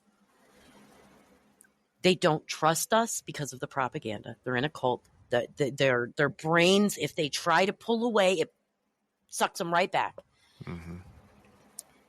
Compassion, empathy, hold your ground, curiosity, reduce the fear. Let them know you are not their enemy. You're not here to be right. You're here to communicate, to understand each other. Right. Listen. Start with listen and see what, go from there. Yeah. Be prepared to make concessions. Be prepared to say, yeah, Obama did it too, and that was wrong. Do you know what I mean? Yeah. Be prepared to say, like we said about Clinton, yeah, hang him too. Be prepared to make those concessions. When you reduce the fear enough, they will start asking you genuine questions. That is when you've made your whole. Congrats. Logic can get in now. Yeah. reminded of a discussion with a guy I had at work that he's been out on sick leave and he just came back this week, and he was telling me that he was talking to someone who's MAGA, and this guy, he's a good friend, even though we work together, but we work in different departments, so it's kind of different, but he's pretty open-minded to hearing other people talk, still pretty far left, I would say, just wants to just leave me alone. I want to do what I want to do and, get off my back. But he did tell me about a pretty good discussion that he met with somebody. And then that guy told him, hey, you're interesting to talk to. You've made me think about some things, and you ask questions that nobody's asked me, And he said, we should hang out again, and I was like, oh, dude, that sounds really cool. I'd like to hear more about how this goes. So, it sounds like it's following a similar template, if you will. And, and I feel the same way about religion. It's like, if you could just get somebody to step back and feel free to ask questions. And then also, now I'm totally hypocritical when it comes to my online personality because but we're dealing. Yeah, I'm dealing with people that are, also being the same way. It's like two polar opposites. But yeah, you do have to step back and you have to say, well, what are some things that I don't know? My big deal is like, what if I'm wrong about whatever it is that I believe? That's a deconstruction process. You just start asking questions, and why, like we have kids, we know, whenever they ask why, well, they're trying to learn too. So I like that, and I just want to go out and see if I can find one. Oh, there's one up the neighborhood. So, it's not hard to find them. Although I do feel, I don't know what your read is, but I feel that the outward display, the braggadocio of the cult members, seems to be diminished from how it used to be. Do you want my official stance on what I see happening to MAGA? Yeah, sure. We are at the beginning of the end. Yeah. I have never seen. And this is someone who was a member. I have never seen MAGA in this state before. I have never seen this level of fracture. When you've got people like Nick Fuentes saying, fuck Trump. Yeah, I saw that yesterday. Yeah. Now, as much as I despise Nick Fuentes, a broken clock can be right, and we can use him for the useful tool he is. Sure. Well, I mean, it's the beginning where he clearly did the same thing. And he's a Nazi. Yeah. And if you go back through my post, you can see I've actually said this, like in my Deconstructing MAGA post, that the Nazis have hard lines too. Nick Fuentes just found it. Right. Yeah. We have to let go of this idea that this is impossible. It's not impossible. We were doing things that were making it harder for us to get a hold of this. Ooh, yeah. But getting in our own way. Yeah, we were. Yeah. We're getting in our own way. And the honest to God, the best thing for us is what he's done himself. Nothing better has worked than him. Right. The thing that's frustrating, though, and I'm sure you see this, is that, we look at things like one of the things that happened in the first campaign, the mocking of the reporter who had physical disability, to me, I feel like that should have been a line, but then you also have the, you got something, we all got a thing. What's going on up here? For the audience, she's showing her physical disability. Yes. No big deal, Nope. But I have one eye. Yeah. So, but that's what you mean in the first term. I'm disabled. Yeah. In various ways. Yeah. And he's making fun of somebody that was doing that, and yet. Like nothing. Like nothing, or, the Access Hollywood tape, or, there are things. And so whenever we see this, like, well, we see this, how come you don't see that? And actually, one of the things that I learned from my religious deconstruction was that I went back and I, went to go tell all the people that I knew, which were people who believed or formerly believed, the same way that I did. I'm like, look at this information that I found. It's a logical fallacy called the curse of knowledge. And it's this idea that just because you understand something, that everybody else is going to understand it too, and that's at least on the same time frame, right? Like, well, I get it, and you need to get it today, and we're all going to be more enlightened together. It's going to be fantastic, and that is not how this works, because whenever it's ingrained, whenever it's indoctrinated, it's been baked into you, so hard. You are not just going to wake up and snap out of it with like, one Threads post, one Blue Sky interaction, one meme shared on Instagram. That's not going to do it. No. It takes time. It takes time. And I'm going to say this, and somebody may not like it, but it's the truth, and just fucking deal with it. There is not a single white person in this country not responsible for Donald Trump. I can accept that. Unfortunately, it sucks. I mean, I'm not putting all blame on you and me, but this happened. This wasn't just because of him. This was building for decades. Sure. And Steve Bannon saw the hole, created the cult, and let it loose. Yeah. There's so much there to think about, whenever you think about, well, what part of my interactions with people, or the things that I didn't stand up for and say, that's not good enough, like that's not acceptable, to draw some lines in the sand, but then also try to find other solutions. Yeah. There's, and part of this is, there's also plenty of things that are out of our control. It's so easy to be anti-government whenever the government, both does good things, but also does some pretty crappy things, and whenever you lose your job because it got shipped overseas because, whatever, you start to go, well, that sucks. What do I do about it? I didn't have any control over that. And then somebody comes along and says, oh no, we're going to try to bring those back. And you think, well, that's really all I was looking for. Not leaving out all the details about the logistical difficulties that comes with that. I mean, everybody that is in the tech world knows that you're not going to make these phones here because we don't want to pay $4,000 for a phone because, but that's also the dirty little secret of the United States, right? We outsource our junk to other places that don't have like climate rules and things like that, like, it's out of sight, out of mind, as long as I get it for Christmas at a good deal on a holiday sale, then it's all good. So, and if you take, say, somebody like that, right, who doesn't go online a lot, who just lives their life in their local community, they have absolutely no idea. Yeah. No idea. And you do see a lot of this. You talk about liberal cities versus conservative rural America. Which is where I live right now, conservative rural America. Okay. And the thing about rural America is it is isolating. I mean, which honestly sounds fantastic.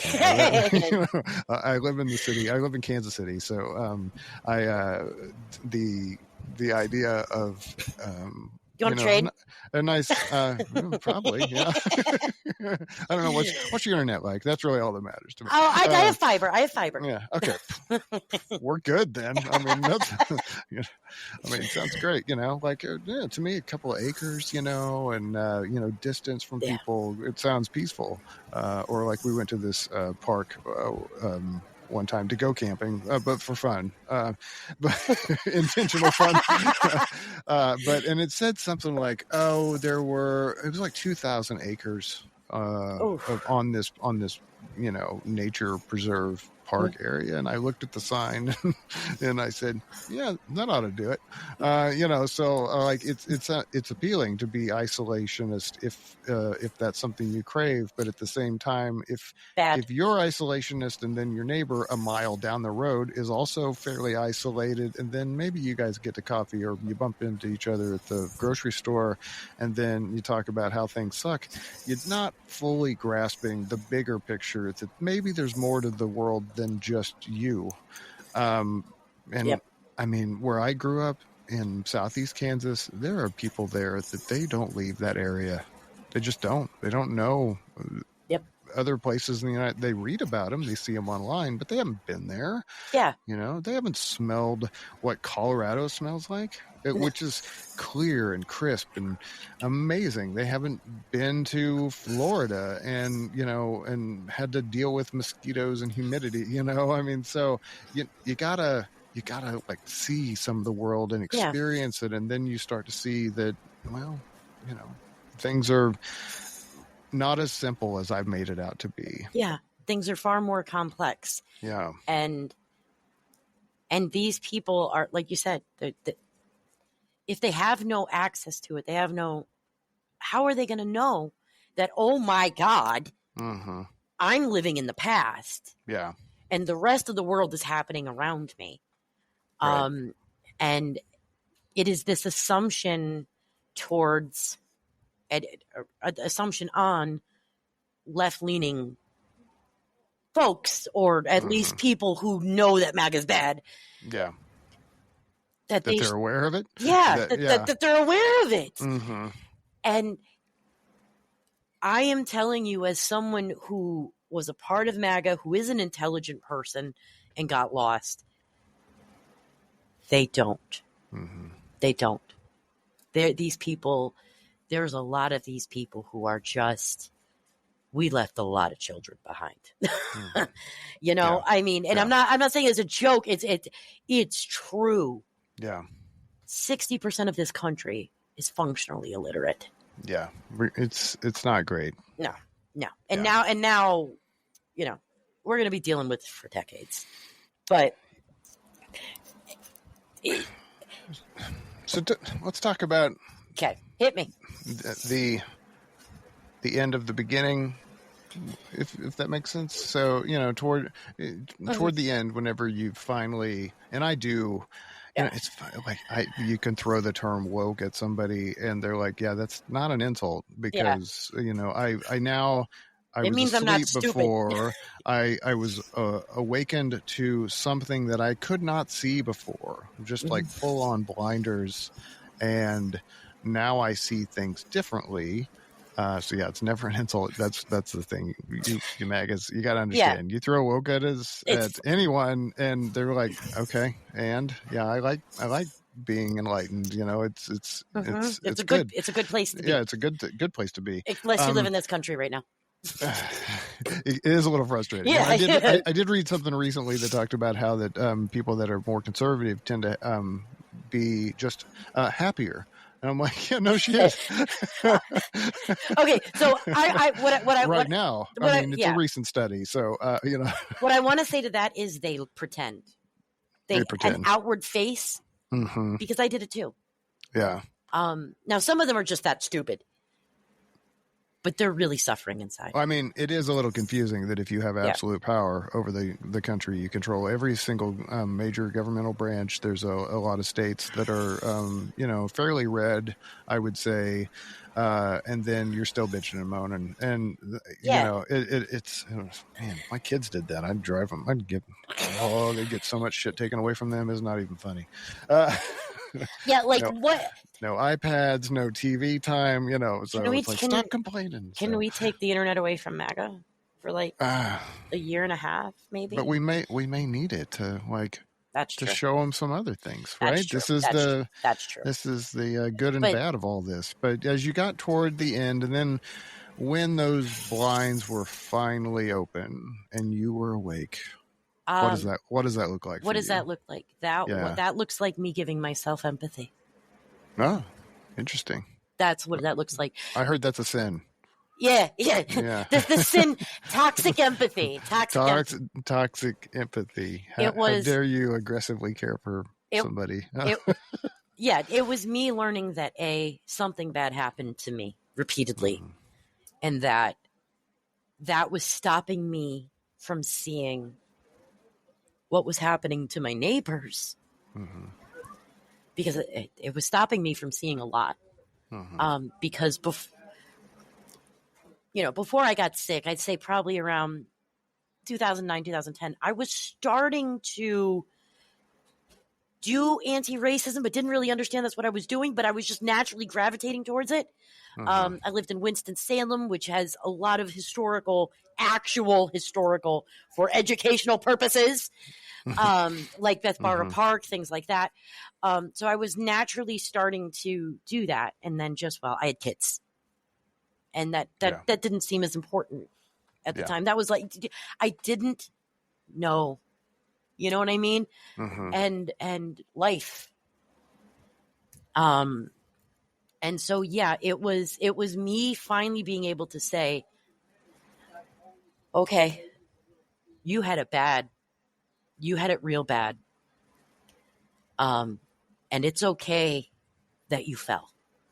And it's okay that you've had some struggles. And it's okay that, you reacted in ways you didn't like.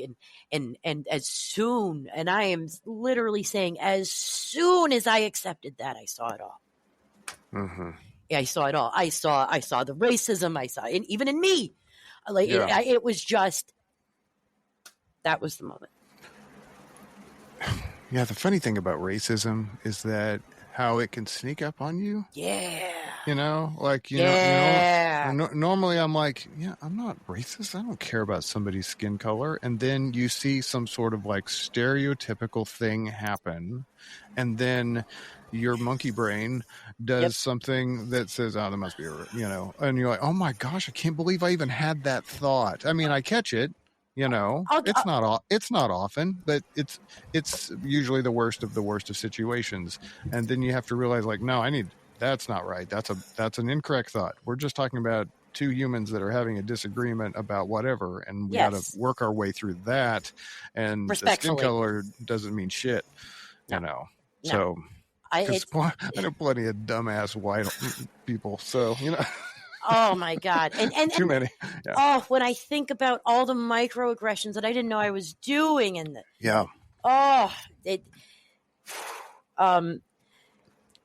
don't beat yourself up. No. We all do that enough anyway. So you take it as a corrective measure. And as soon as I saw it, as soon as I understood it, I took corrective action. And that is what I need to focus on. Not that I did those things.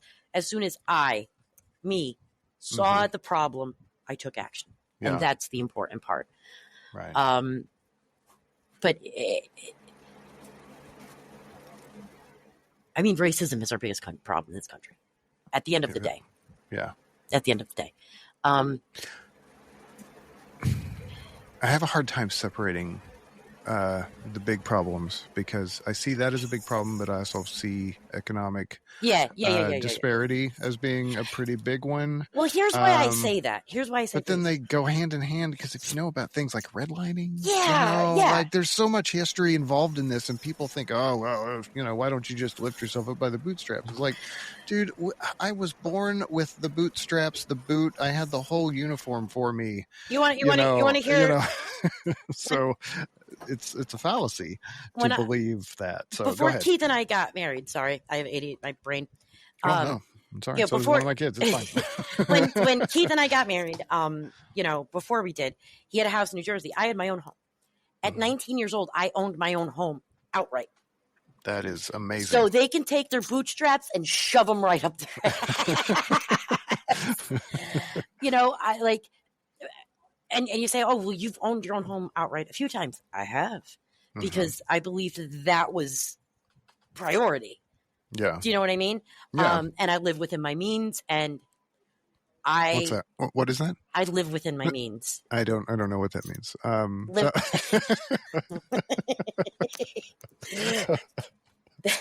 My brain was slow for a second there. Did I mention I have a concert addiction? And so I'm like, I really enjoy shouldn't. Enjoy it. I know. Well, there have been a few concerts that I skipped, and then somebody like died or something. And I'm like, shit. I should have went. You need to go to Coldplay.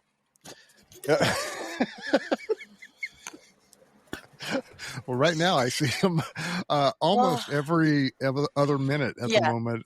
So I'm hearing a lot about Coldplay. My favorite meme is that they haven't released a single in years, and then in one night they released 4.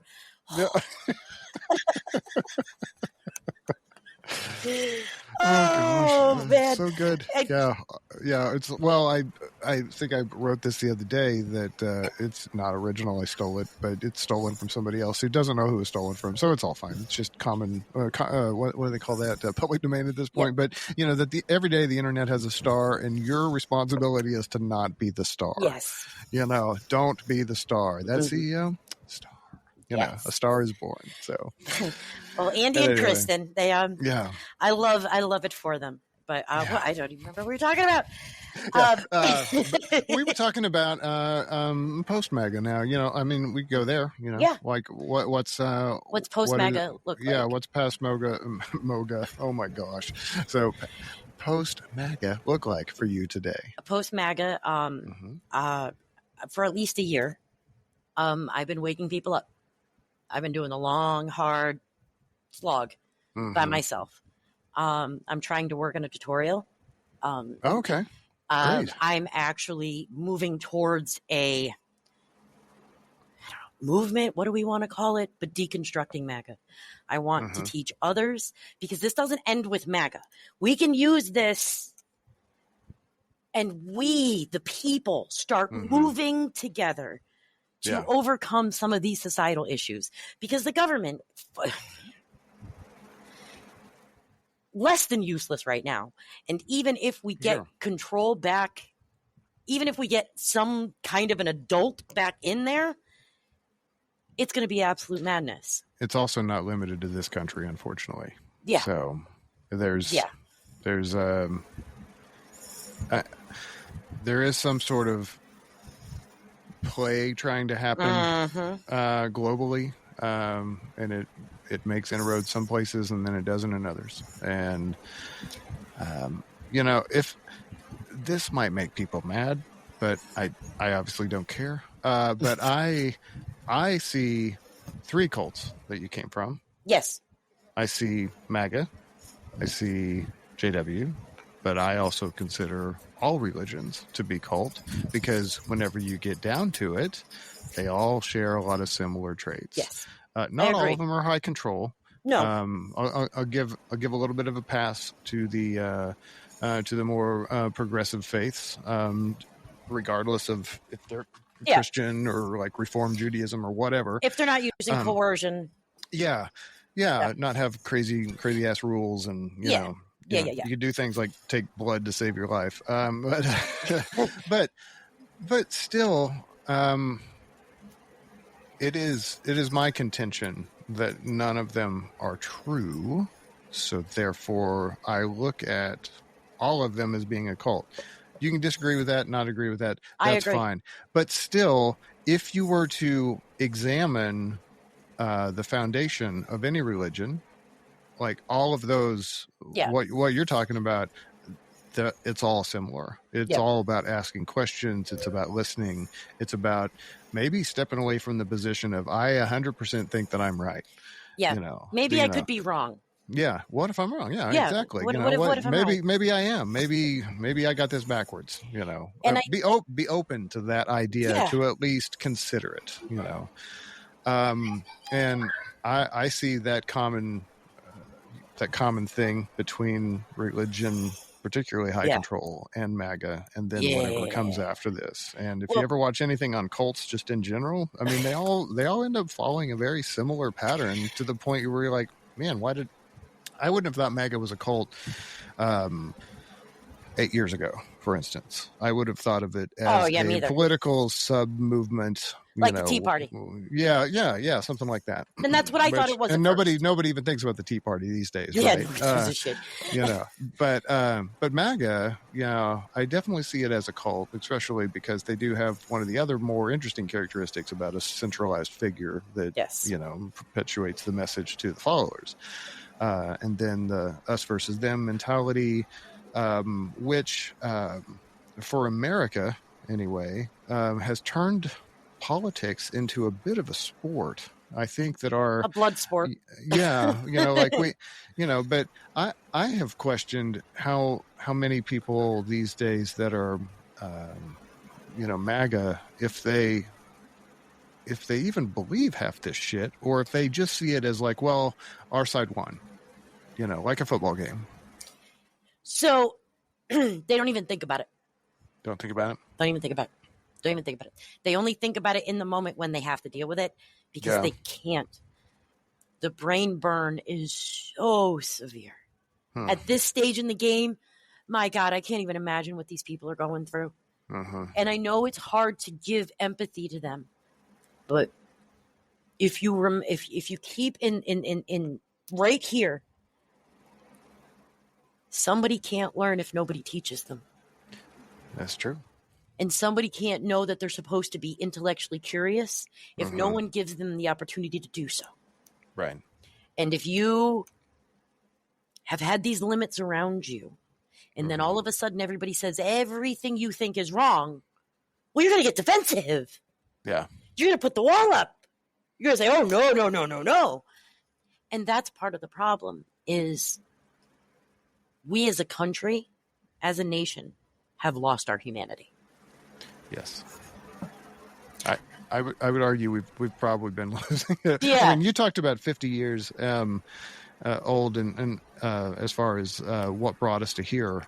And I mean, I see that. I mean, you go back to just really, really conservative politics, and making its inroads using religion to try to, get more people on our side. And then now the natural evolution of that is Christian nationalism, which I'm like, listen, you and I both, that's truly, I mean, I find that frightening just because hellish. If you believe that your God told you to do something and gives, his blessing for it, you'll do anything you feel is necessary. Yeah. Anything. 100%. 100%. So there are zealots in MAGA. There are 100%. Yeah. And there are some who are that duped. You've seen the posts, the one guy who said he doesn't care, he'd let Trump touch his daughter. That post about I didn't see that. That's thanks. I haven't thrown up today, so that's I'm sorry, Gene.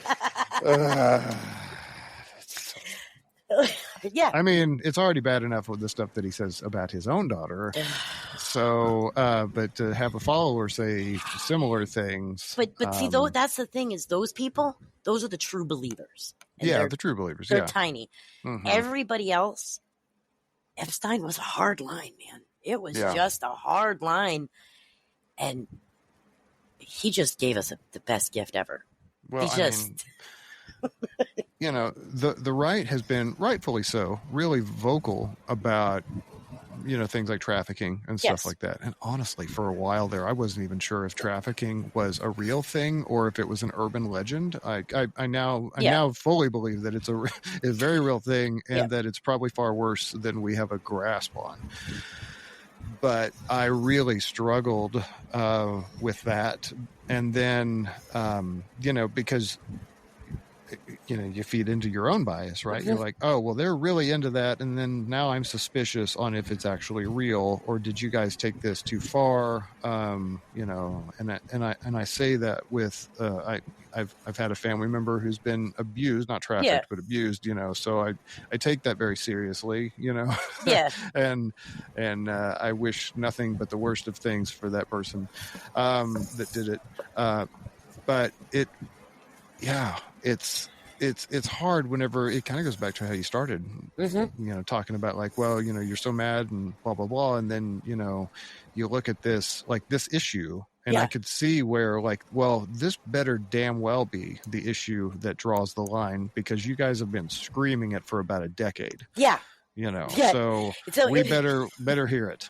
This better be it. And if it's not, then I don't trust you at all that you're even human at this point. I'm starting to, there are some people, I mean, not real people. These are internet people. And that's, I'm also highly suspect of most, like social media being dangerous because I don't know if I'm talking to a real person. I don't know if I'm talking to, and by real, I mean, a functional adult that goes into the world and does things and, has jobs and responsibilities and like shit to do versus, chronically somebody, online. chronically online, maybe young, or retired and has their finances taken care of because they're getting, retirement and or Social Security, and they're not really seeing the other issues that are facing people that are raising kids. Or if you're like me, up until, both my parents are deceased, but the sandwich generation where you've got kids and then you've got aging parents, right?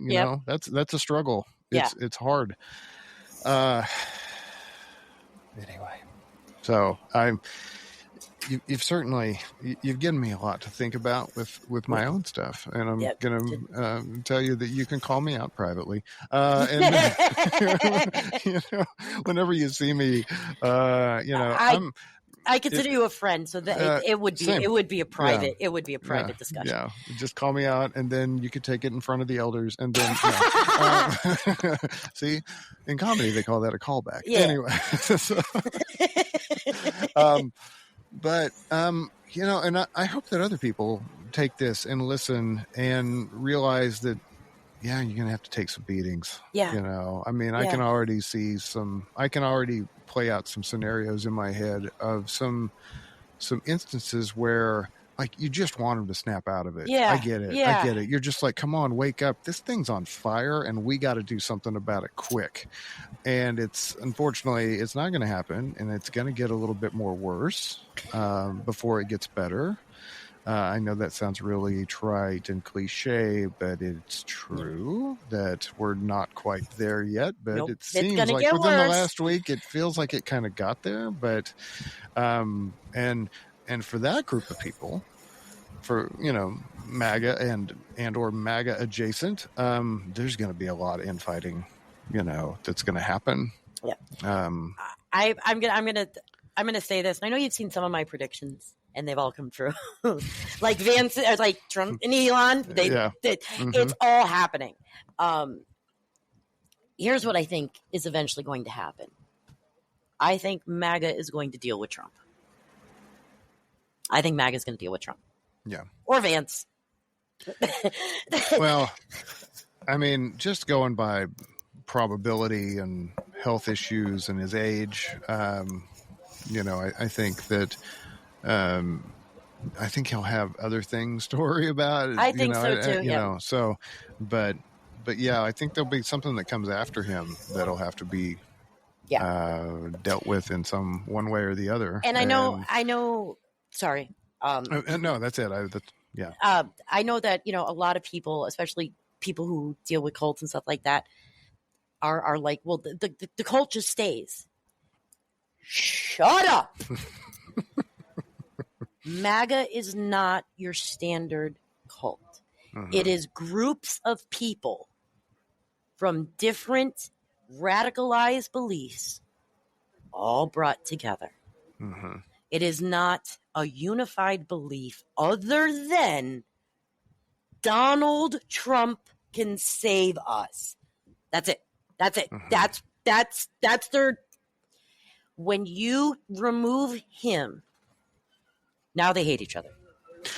When I hear that phrase, so and so. Yeah. I don't even like to say the name anymore. Yeah. When I hear it, I have a question that pops in my head, and that is, save us from what? What are we being saved from? What is the biggest, gravest concern? Like, just give me one. What's the top thing to be saved from with that mentality? Well, I'll tell you mine. I'll tell you what wrote me in. Free speech. Okay. Free speech. Okay. They convinced me that our Constitution was under attack, that free speech, the thing that mattered the most to me. And he's going to stand up to him. Now, obviously, no.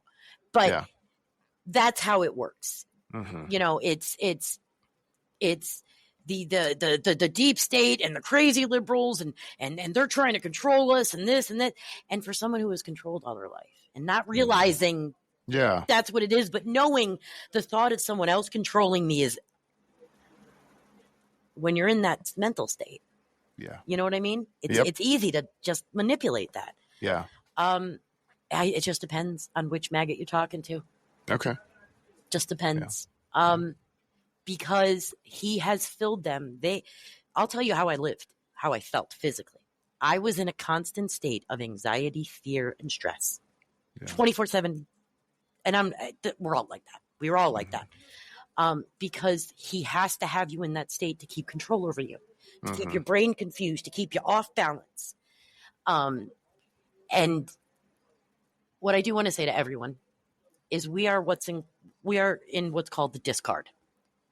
However, we've always felt it. We know we're in it.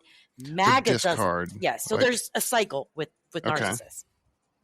So to get you, they love bomb you. Just love you. Yeah. And then over time, because they need to keep you addicted. So first is the love. That gets you addicted. Oh my God, nobody ever made me feel like this before. Right. Then comes the devalue stage where they start pulling away, criticizing. The things that make you feel uncomfortable and that you have to win them back. In the devalue comes the discard, which is right now what he's doing to MAGA. MAGA's never been discarded by him before. So we're going to see some shit. That is when they get rid of you so that they can bring you back and start the cycle all over again and keep you hooked. Interesting. And MAGA is in the discard right now. That's what this is with the Epstein thing. Yeah. They've never been on this side he's never told his followers don't support me or. Yeah. So, be safe. Yeah. You know? Well, I tell you what, we can't end this thing on this sour note. It's hopeful, sorta, but kinda, sorta. I mean, kind of like, well, yeah, we can get that knife out of your head here. Would you like some good news about me? Would that? Yeah, give me something good. All right, to end on. So, I'm going back to school. Oh, I'm going to get my bachelor's in psychology. Okay, nice. So, I'm moving forward with me. My children are healing. They're all responding. We're healing as a family.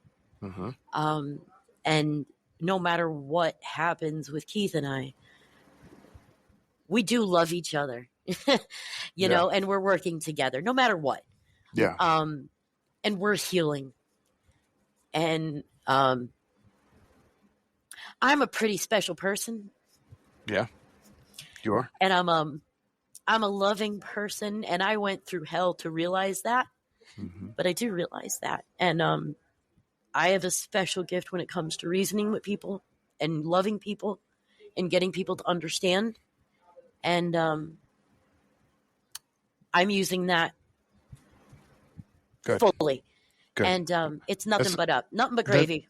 That is certainly something that I had noted about you early on, that you were pretty driven to be, willing to go the distance for this cause, you know. And I was like, this is pretty cool, you know. She seems different. Yeah.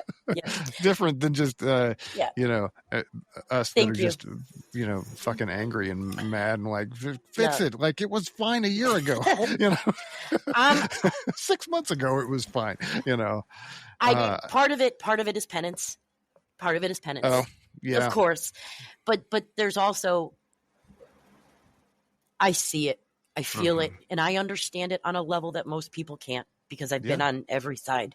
Yeah, I get that. So it is my responsibility to use that gift and help where I can.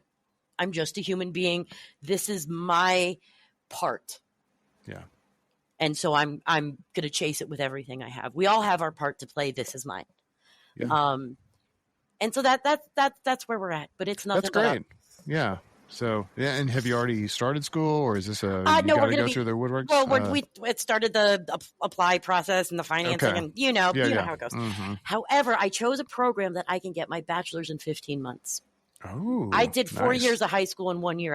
I will get that bachelor's in 15 months. I promise you that. I have no doubt about that. I have no doubt about that at all. So if you can stop gaming long enough to, study and stuff. Yeah, that's true. Maybe, and who knows? Maybe you go on to create a game that covertly gets people to open their mind and think about things. Don't give me ideas, man. I have ADHD. Yeah. Oh goodness. Well, I look forward to our continued friendship and hearing. I think you really need to work on that template. Really, that's something that if you need any help getting that thing online, you let me know. And there's a good chance I'm going to talk to you about that. I probably know some tricks. So, but yeah, and well, thank you so much for chatting with me today. Thank you. I appreciate it. Really good and sad all at the same time. But we're focusing on the good stuff moving forward. Yes, and knowing that it's never over. There's always hope. It's never over, and there's always going to be some bad stuff, but just keep moving forward, right? Yep. Just keep swimming. What else was I doing? I wouldn't do anything. So might as well try to progress a little bit. So, All right. Well, thank you very much for chatting with me today. Absolutely. So.